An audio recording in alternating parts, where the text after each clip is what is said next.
mina bengifonelwa kuthiwa ame nawo leso uyofike uthole umuntu so bese liyamcisha ngikhiphe egeyimini yabo bese lokuphikisana ukuthi hayi la akashawe yimasha labantu ebesibayicishe sebeyangivela phela manje omunye lokuvela ngilele avele uba athi ufuna ukudugula mina ngamanje yabo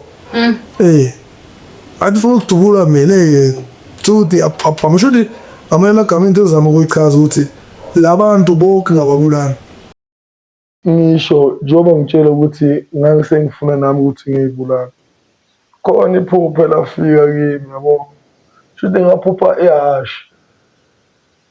ihashi elimhlophe yebo le hashi leli elimhlophe wena mfethu belikhuluma yabo akunamuntu ozokusiza wena mfethu le usizo wahlahla uzoze uthole mawuye esontweni ikunayi esontweni awuzame ukuya kwashepha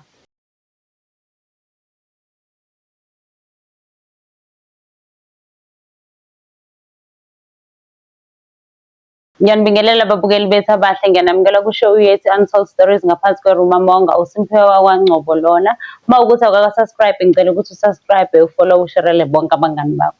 Namhlanje-ke sihamba nobhuti wethu enike nambona isimo sakhe singekho right nanoma isimo sesingafani nakuqala. Sabona bhuti wethu kunjani? Siyaphila siswa. Siyaphila. Ngisacela ukhumbuze umbukeli ekhaya ukuthi ubani owakabani. Wena siswa mshuthi mina nguSiphiwe Ngema wasemsinga. Okay, ngiyakhumbula lawa sigcina ukuba nawe isimo sasibheda kodwa ngiyabona ukuthi ngathi isimo sesingcono kunakuqala. Ngiyakhumbula usichazela nokuthi awulali na kahle labantu laba bayakufikela ebusuku. Yebo siswami vele kwakunjalo siswami yabo. Simo sabanzima kakhulu njengoba ngafika last ngizoxoxela. Yabo ngizocela usizo shuthi manje ngendlela egcina kuba nzima ngayo. Ayi mfethu ngisho ubudlelwane mfethu yabo abantu engigcina ngithi ngizama ukuthandana nabo wena mfethu yabo umuntu iviki alipheli yebo leyo nto leyo alipheli iviki shuthi manje ngithi ngiyazama ngibone ukuthi angilungi yebo leyo nto leyo okay fine-ke bekunomama wengane yabo lena yabo. Okay. Shuthi manje umama wengane angazi mhlawumbe ukuthi bekuyiyo le fela emnyama noma yini yabo. Shuthi manje nomama wengane agcina shuthi manje labantu bengijula nabo yabo ngathi ngithi mangibuya mina yabo ngizama ukubuyela kubo yabo mangibuya ejele njengoba ngitshela ukuthi ngangisejele yabo. Mangithi ngizama ukubuyela kubo hayi ubudlelwane bakhona mfethu njengoba ngisho ukuthi bebengalast wagcina ngihlukane nabo ekugcineni agcina ngiyabona ukuthi okay right yazini akukho la ngasizakala khona angibuyele umama wengane. Nangempela kumama wengane ngincenge efonini yabo ngincenge efonini hayi nangempela hayi sahlangana. Okay. Yo angibuzanga mfethu elangeni yo wasanaye mfethu yabo ngendlela angasho bangitshela ukuthi bengazi ukuthi wenzakalani nje empilweni yami yabo wagcina sekangixabanise ngisho nanengane yami manje. Uma ixabanisa nengane ukuxabanisa kanjani nengane? Futhi ingane nayo okay right angazi ngoba ingane mfethu yayibona leyo nto leyo angeke uwazi ukuthi ingathatha into etshela uma wayo ngoba vele ingane yami yebo mina ngize ngasola sengathi manje yizo lezi zinto lezi belibele manje njengoba ngisho ukuthi ngizama ukulungisa impilo yami yebo lo nto yakhumbula ngitshela ekuqaleni ukuthi ngifuna ukuthi ngiphile nami ngibe umuntu yebo manje shuthi le moya emibi lena kahle kahle seyigcina yona ingixabanisa nengane yami. Yebo. Shuthi at a point yokuthini mina ngize ngicabanga ukuthi no, umama o-influence ingane. Yebo. Okay, fine-ke, qhubeka. Yabo, qhubeka. Yakhumbula ngike ngakubonisa kancane ngathi ngisho nabantu mfethu bengasekhona nokuhlala nabo. Okay, abantu like abantu ohlala nabo. Umphakathi, okay. Ngiyakuzwa futhi uthi emphakathini awuphatheki kahle, mhlawumbe iziphi izinto oyiqhelelanisa nazo? No, wena mfethu angithi njengoba ngitshela ukuthi bengasakhona ukuhlala ngisho nabantu, yabona ngani, ngoba njengoba ngitshela ukuthi labantu laba bebagcina nje bebuya kimi, yabo, bebuya sengathi manje vele bafuna ukuthi badubule kwasamina, yayibona leyo. Shuthi manje mangisemphakathini mfethu angithi bagcina basebabona ngathi manje ngiyahlala ngize ngimemeze, mangihleli ngedwa-ke futhi kuba worse. Ngagcina ngicabanga ukuthi yazini ngiphuze vele everyday, ngabona ukuthi hayi ukuphuza everyday kuyafana, yabo, angeke kungisize ngalutho ukuphuza everyday. So umama womntwana i-relationship yenu before uboshwe nanomntwana beyikanjani? No, shuthi mina umama womntwana wayo mfethu sahlukana kusasekahle, yabo. Manje-ke uyazi-ke vele-ke if unomuntu wesifazane wasinaba nengane ibhonti leyo, yikho ngakhetha ukugcina ukuthi mangibuye ejele ngibuyele kuye, yabo. Shuthi lapho-ke mfethu-ke ngangiyitshela ukuthi hayi vele-ke angithi njengoba ngisuka ukuthi ngifuna impilo e-right, yayibona mfethu. Ngingabuyela kuye uma wengane kodwa manje hayi mangibuye ejele mfethu azange kube kahle, yabo, azange kube kahle ngisho nengane yami nayo ayinayo futhi, yabo, ingishayela ezinye iy'tayela engazazi. Uke wazama mhlawumbe ukukhuluma nayo uyichazele ukuthi ubaba bekangekho kule period ngoba bekwenzakala so empilweni yakhe mhlawumbe? No, shuthi yena wena mfethu ngamchazisela, ngibuye ngamchaziseli ngani ngoba besasemncane ngeminyaka.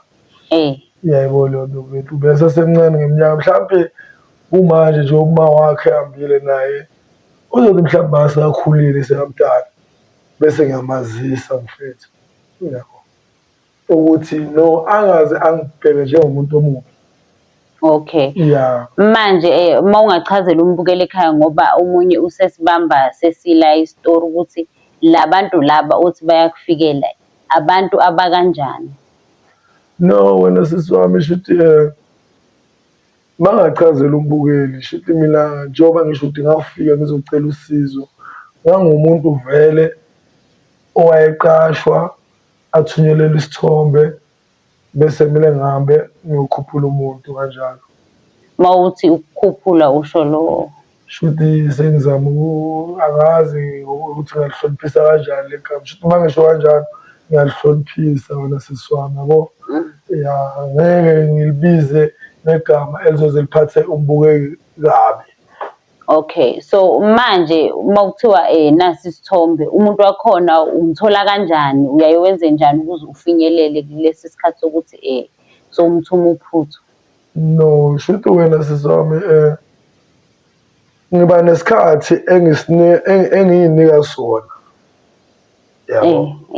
Ngiba nesikhathi shuthi ngenza i-research ngawe, yebo. Okay. Yeah, like ngiyastadisha yonke into, yabo, because isithombe siza ne-location, siza nala uhlala khona, and then mina-ke ngenzani-ke ngiya-research-a ngawe until to the point la ngibona khona vele ukuthi no, manje sekuyisikhathi esi-right-ke manje sokuthi ngisebenze.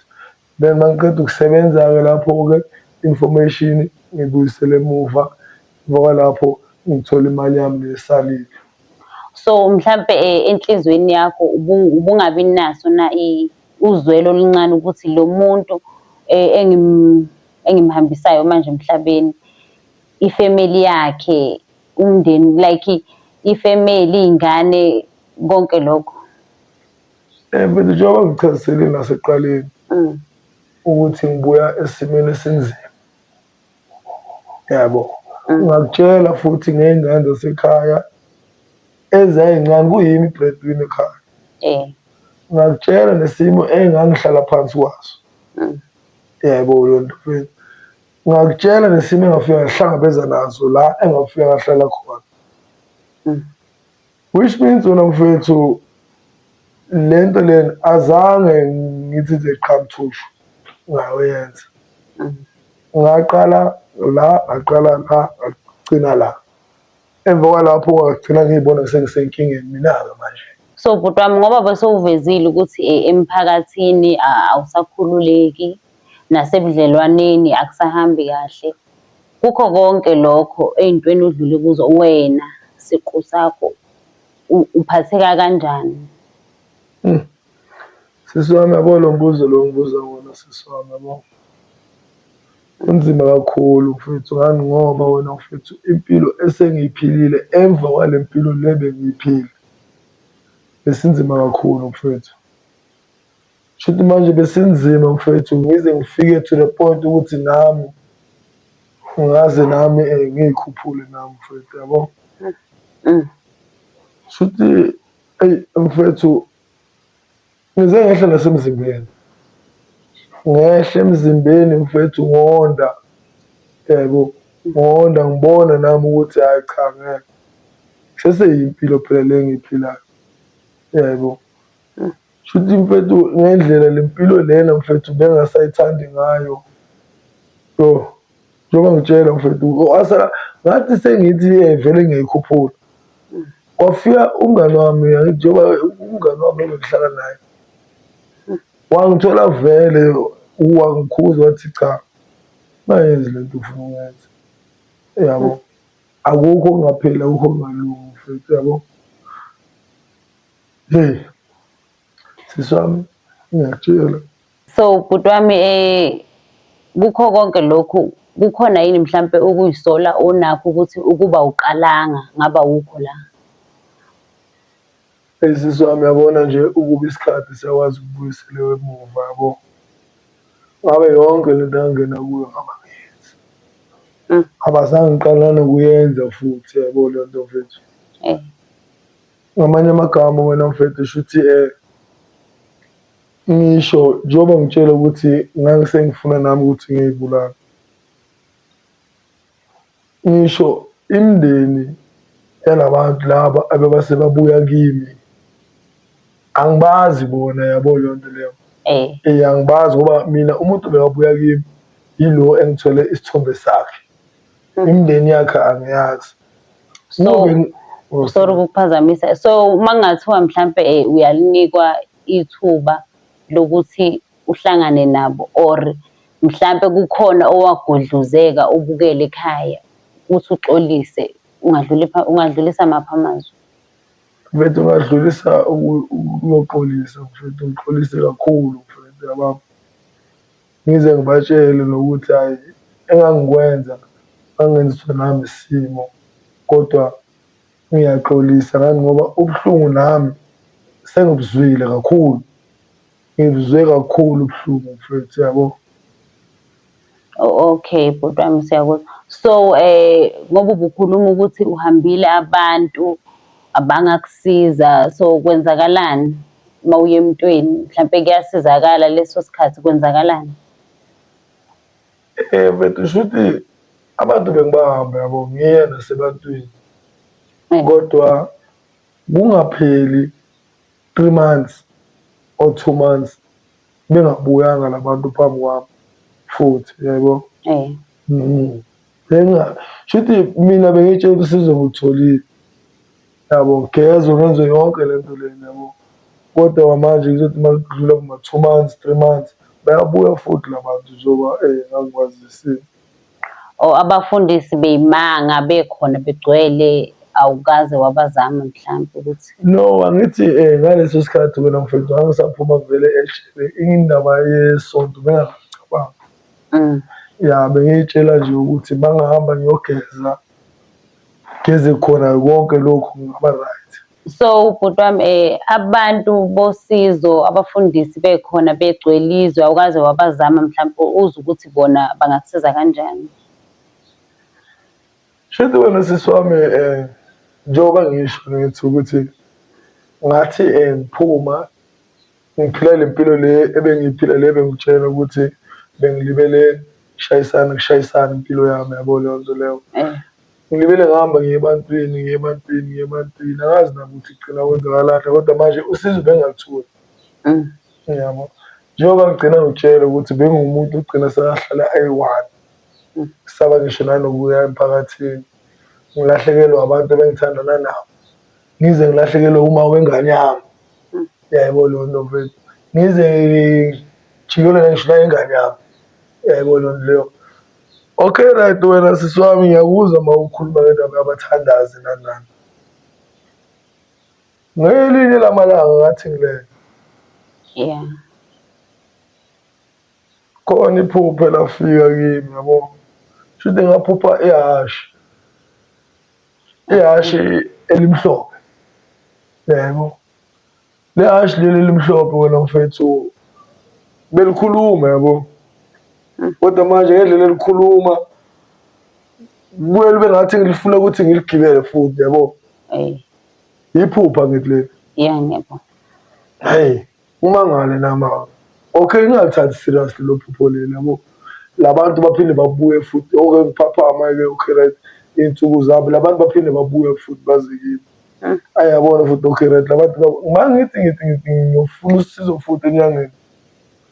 Shuthi mangifika enyangeni, inyanga lingitshela, lithi uphupheni wena? Ngithi hhayi, ngicabange, ngimtshele amanye amaphupho, ngigcina kubuya nali ingqondo yokuthi nehhashi elimhlophe ngike ngaliphupha, yabo. Ngimtshele ngale phupho leli hashi elimhlophe elikhulumayo. Yebo leyo nto leyo. Angitshele lo oyinyanga wathi wavele nje wathi ngathi yini baba? Wathi yabo, akunanyanga ezokusiza, akunamuntu ozokusiza wena mfethu. Le usizo kahle kahle uzoze ulithole mawuya esontweni. Ngithi mina hhayi, esontweni? Okanje angisonti, yabo. Athi ayazini, awuzame ukuya kwaShembe. Uyayibona sisi wami? Ngiyakuzwa. Kodwa uzame nje ukuya kwaShembe. Eyi, wavele akaze ngisonte mina, yayibona lento leyo. Eyi, hhayi, ngambuza manje wena ngeke ukhone ukungisiza? Wathi cha, ngeke ngikhone ukukusiza, cha ngeke, yabo. Fine-ke ngihambe-ke ngiyeke endlini. Mangifika endlini ngike ngicabange nami, yabo. Shuthi kuhambe iy'nsuku, noma ngiphupha, yabo. Emaphupheni vele angazi nokuthi ngiyamemeza noma ngenza njani. Yebo, ngoba mina ngisuke ngiphupha ngesinye isikhathi labantu bafike nje bukhoma, yabo. Yikho nginokusola ukuthi ubudlelwano bami bebungahambi kahle, mhlawumbe bengibuye nginyathele nomuntu engilele naye uwela le, yayibona loo nto leyo. Hhayi, ngicabanga ukuthi no man, yazini ake ngizame ngiye lapho kwaShembe esontweni. So bhuti wami ngiyakuzwa ukuthi waya esabatheni, uma ufika kwaShembe kwenzakalani? Bafike bathi yenza ini esontweni? Shuthi lapho esontweni azange bathi ngenze lutho, yabo. Mina lapho esontweni ngathi ngifika ngeze kuthiwa kuyanikelwa, yabo. Ayi, nami ngiyabheka okay right, ukunikela ngiyabo vele ukuthi ngoba vele sekade nami ngizama, yabo leyo nto leyo, yabo. Okay fine, lapha ngakhipha imali ekhanyayo, yabo. Bathi kumele ukhulume iy'nkinga onazo naleyo mali bese uyanikela. Nangempela ngenza kanjalo vele, yabona mfethu, ngikhuluma nayo imali nginikela ngayo, yabo. Manginikela ngayo-ke nguwumuntu njalo ngamasabatha, yabo, ngiye esontweni, yabo. Kodwa wena enhliziyweni yakho wawuya ngoba so ungana option noma wawunethemba ukuthi uzosizakala? Mina mfethu kahle kahle ithemba lalikhona kuye futhi lingabi khona. Yebo leyo nto leyo. Ngani ngoba njengoba ngisho ukuthi bese ngizame izinto ey'ningi. Yebo, mina angithi njengoba ngisho ukuthi vele impilo yami vele bengifuna ukuthi ishintshe ibe right. Yabo. Ngase ngihlale ngiya nje mina esontweni ukuthini ukuthi ayazi ngoba ngisho nanotshwala bese buphuza mina bengasaphuzi nje nanotshwala. Njengoba namanje ngasaphuzi. Yebo yona sisi wami. Bengilibele ngiya nje vele kodwa ngilibele ngikhuluma nalo imali yabo. And angikhulumi ukuthi ukuze kuzwe abanye abantu yabo leyo nto leyo. Ya, hhayi manje ngiyabheka hawu angisenawo namaphupho amabi manje sengiphupha nje kahle. Angisalibeli ngizwe umuntu ethi mina besengivele ngasukuma ngamemeza. Yayibona leyo nto leyo. Ya kuthiwa angithi manje yibo ngithi balibele bangitshela abantu njengoba ngithi mina bengibona kodwa manje ngingakhulumi. Ngiy'tshela ukuthi mhlampe lokhu bengikwenza yimi kuphela mhlampe ngikubona kanti wena usesayidini uyabona nawe ukuthi hhayi man kwenzakalani njengoba ngithi bese ngisaba ngisho nokuhlala nabantu abasemphakathini. Yayibona leyo nto leyo. Manje ngiyabheka noma ngidlala ibhola mhlampe yabo. Sohlala sibukela ibhola mhlampe ukuthi mhlampe maybe kuyisonto. Akwenzakali lutho ku-wrong. Abantu abasangitsheli lutho yabona sisi wami. So ikahle kahle usizakale kaShembe? Mfethu ngingasho kanjalo. Ngani ngoba manje senginesikhathi manje angisayiboni lezi zinto lezi. Ya senginesikhathi manje futhi sengiphila impilo engaze ngithi ifana neyomunye umuntu ngoba nginesikhathi eside ngingayazi impilo ephilwa umuntu ophilayo. Yabo. Kahle kahle uShembe ukusizile. Mfethu ngingasho kanjalo mfethu ngibuye futhi ngibonge futhi noShembe mfethu yabo. Okay, sithini-ke mhlampe isixwayiso sokubonisa ezinye iy'ngane ey'sakhula emakhaya mhlampe ey'nesimo esinzima noma ey'xakekile? Wena sisi wami ngizothini mina ngithi iy'ngane noma mhlampe umuntu noma ngabe umdala noma ngabe umncane noma ngabe unjani noma ngabe isimo sakho sinzima kanjani ungacabangi ukwenza lo msebenzi bengiwenza. Ngani ngoba wona uzoba mnandi ekuqaleni angifuni ukutshela amanga uzoba mnandi kodwa ekugcineni ngeke ube mnandi. Yabo ugcina sowuphila impilo obungayitshelanga ukuthi ungayiphila. Yabo leyo nto leyo njengoba ngikubalela mina ukuthi mina mfethu ngibuya empilweni enzima kakhulu. Hhayi le yasekuqaleni le yesibili. Yabo le yesibili. Babukeli bakhaya nimzwile kubhuti wethu ukuthi bezosichazela ngempilo yakho yakuqala ukuthi kwakunzima kodwa kwase sengene empilweni le yobugebengu yemali esheshisayo akuzange kumsize ngalutho. Kunalokho kwamfaka enkingeni waze wakhumbula ukuthi ukuba akazange aqale le mpilo yasekuqaleni ibingcono kunale. Siyabonga-ke babukeli bethu, ningakhohlwa ukuthi nisubscribe and follow and share bonke abangani benu. Sanibona kusiqephu sesilandelayo.